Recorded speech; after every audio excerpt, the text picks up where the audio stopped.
नमस्कार और the deep dive में आपका स्वागत है। आज हम बीपीएससी की तैयारी के नजरिए से एक बहुत ही दिलचस्प कृषि अपराधी की फाइल खोलने जा रहे हैं। नाम है इसका वेबवर्म, और अगर वैज्ञानिक भाषा में कहें तो क्रिप्टोब्लेब्स ग्निडियाला।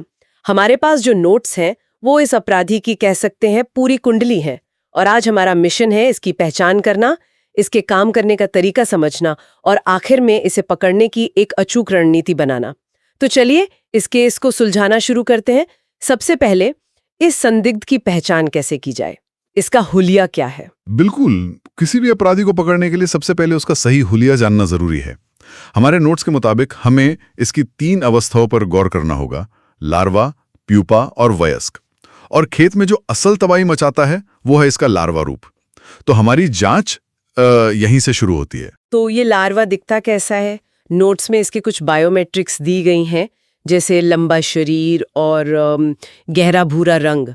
लेकिन यहाँ एक सवाल है, खेत में तो कई तरह के लार्वा होते हैं, कोई किसान या अधिकारी धोखा खाने से कैसे बचे? ये बहुत अच्छा सवाल है, और यहीं पर सटीक अवलोकन काम आता है। देखिए, रंग और आकार तो पहली पहचान है, पर इसका व्यवहार और ये मिलता कहाँ है वो इसे अलग करता है। ये आपको ज्यादातर मक्के के भुट्टों के रेशों के बीच या फूलों में छिपा हुआ मिलेगा। अच्छा। तो अगर परीक्षा में कोई तस्वीर भी आती है तो इस लंबे गहरे भूरे लार्वा को उसके रहने की जगह यानी मक्के के भुट्टे के साथ पहचानना होगा। समझ गए, मतलब सिर्फ हुलिया नहीं, उसकी लोकेशन भी एक बहुत बड़ा सुराग है। हाँ। लार्वा के बाद अगली अवस्थाओं का क्या? नोट्स में वयस्क और प्यूपा का भी जिक्र है। हाँ, तो जब ये लार्वा बड़ा होता है ये वयस्क कीट बनता है। इसकी पहचान होती है इसके पंखों से। इसके अगले पंख गहरे भूरे रंग के होते हैं, जिन्हें डार्क ग्रे फोरविंग्स कहा गया है। पर इन दोनों के बीच एक और बहुत जरूरी अवस्था है, प्यूपा। और यहां एक बहुत महत्वपूर्ण डेटा पॉइंट है। इसकी प्यूपा अवस्था 10 से 12 दिनों की होती है। 10 से 12 दिन? जी। ये सिर्फ एक नंबर जैसा लगता है, पर मुझे ऐसा लग रहा है कि ये अवधि आगे हमारी रणनीति में बहुत काम आने वाली है। आपने बिल्कुल सही पकड़ा। ये 10-12 दिन की अवधि कोई मामूली जानकारी नहीं है। ये एक टिक टिक करते टाइम बॉम्ब की तरह है। ये हमें बताता है कि कीट की एक पीढ़ी कितनी तेजी से तैयार हो रही है। ओह। हम इस टाइम बॉम्ब को बाद में डिफ्यूज करेंगे जब हम नियंत्रण के तरीकों पर बात करेंगे। अभी के लिए ये बीपीएससी का एक सीधा सवाल बन सकता है। ठीक है, तो हमने संदिग्ध की पहचान कर ली है। अब आते हैं इसके जुर्म पर। ये पौधों को नुकसान कैसे पहुंचाता है? इसका मोडस ऑपरेंडी क्या है? इसका तरीका बहुत शातिर है और 2 तरफा है। नोट्स इसे 3 हिस्सों में समझाते हैं। पहला है लक्ष्य।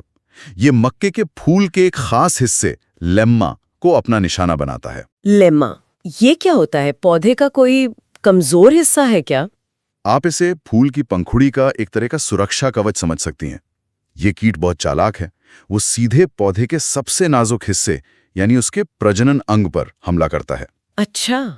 इस कवच को खुरचने का मतलब है वो सीधा परागण और निषेचन की प्रक्रिया में बाधा डाल रहा है।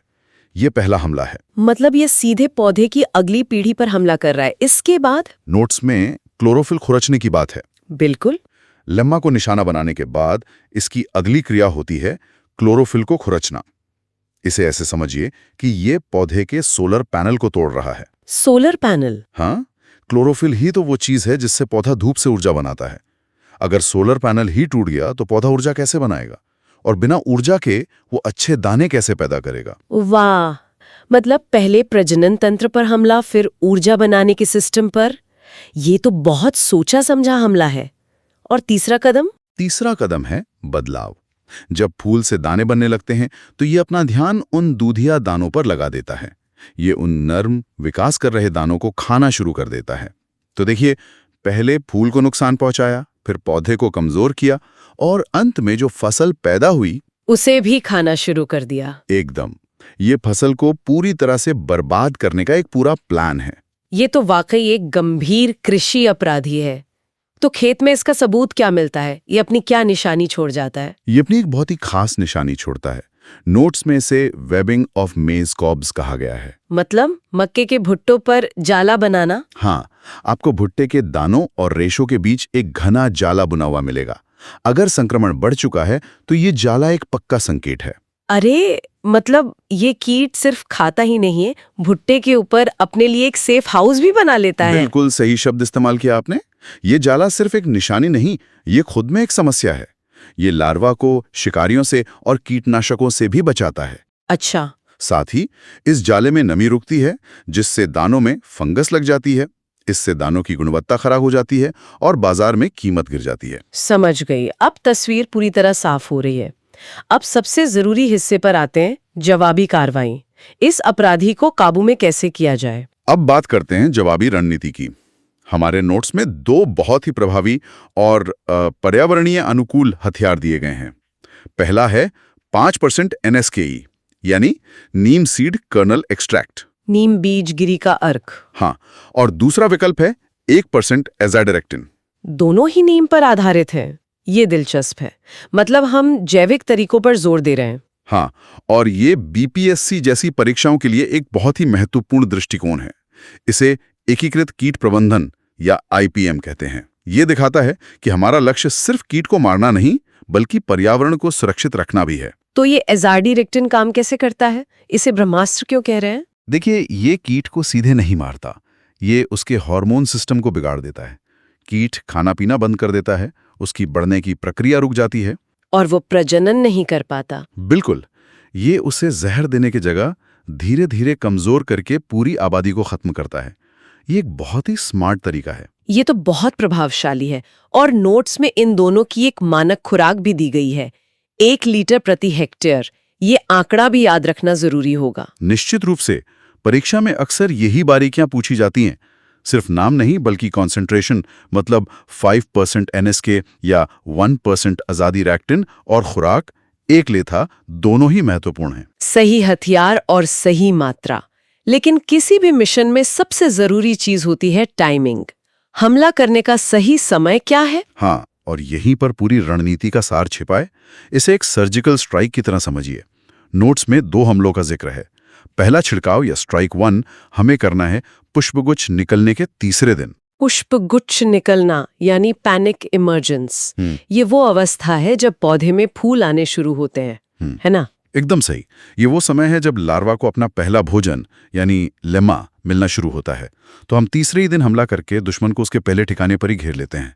इस समय लार्वा सबसे ज्यादा कमजोर होते हैं। ठीक है, और दूसरा हमला? वो 18वें दिन करना है। इन दोनों के बीच 15 दिन का फासला क्यों? अब याद कीजिए उस टाइम बॉम्ब को जिसके बारे में हमने शुरू में बात की थी। ओह, प्यूपा की अवस्था 10 से 12 दिन। बिल्कुल। ये 15 दिन का अंतराल बहुत सोच समझकर चुना गया है।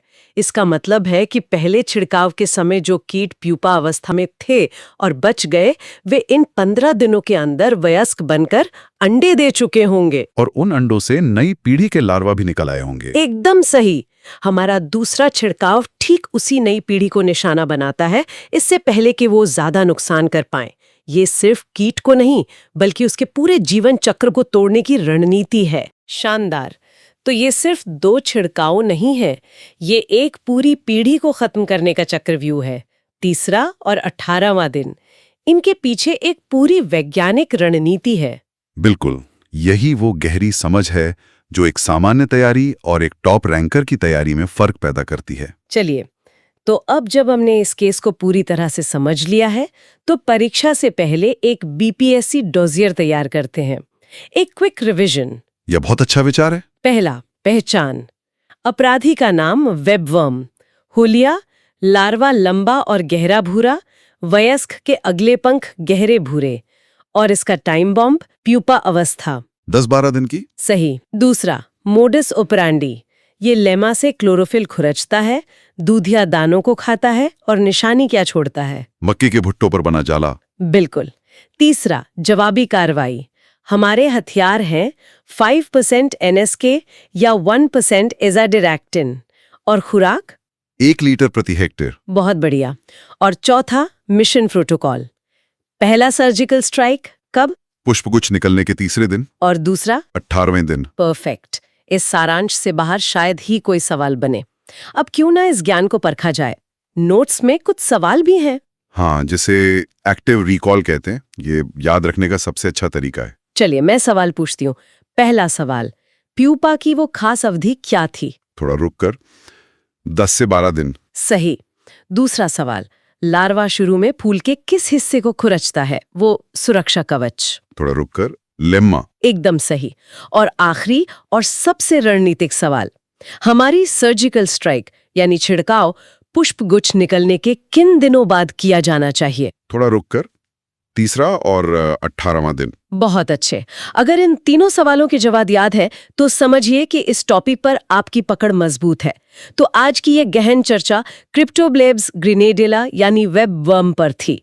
हमने बीपीएससी नोट्स के आधार पर इसकी पहचान से लेकर इसके सटीक प्रबंधन तक के हर पहलू को खंगाला और निष्कर्ष यही है कि सटीक पहचान, दुश्मन की रणनीति की गहरी समझ और सही समय पर की गई कार्रवाई ही कुंजी है। बिल्कुल। और ये सिद्धांत सिर्फ कीट प्रबंधन पर ही नहीं बल्कि परीक्षा की तैयारी पर भी हूबहू लागू होता है। सही संसाधनों को पहचानना, महत्वपूर्ण तथ्यों के पीछे की रणनीति को समझना और सही समय पर उनका अध्ययन करना ही सफलता के लिए जरूरी है। यहां मैं एक विचार छोड़कर जा रहा हूं।